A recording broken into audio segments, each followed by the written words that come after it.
বিএনপির স্থায়ী কমিটির সদস্য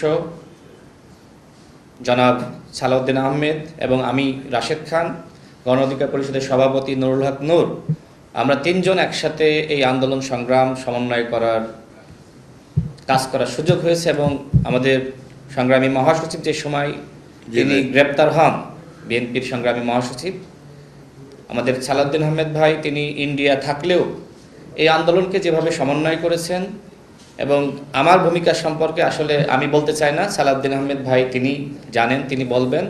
আমি এতটুকু বলতে চাই, বাংলাদেশ জাতীয়তাবাদী দল গণমানুষের অধিকার প্রতিষ্ঠায় লড়াই সংগ্রাম করছে এবং শহীদ প্রেসিডেন্ট জিয়াউর রহমান, যাকে আমি নিজের আদর্শ হিসেবে মনে করি, বর্তমানে বিএনপির নেতৃত্ব দিচ্ছে জনাব তারেক রহমান, তিনি আমাকে অত্যন্ত স্নেহ করেন, ভালোবাসেন।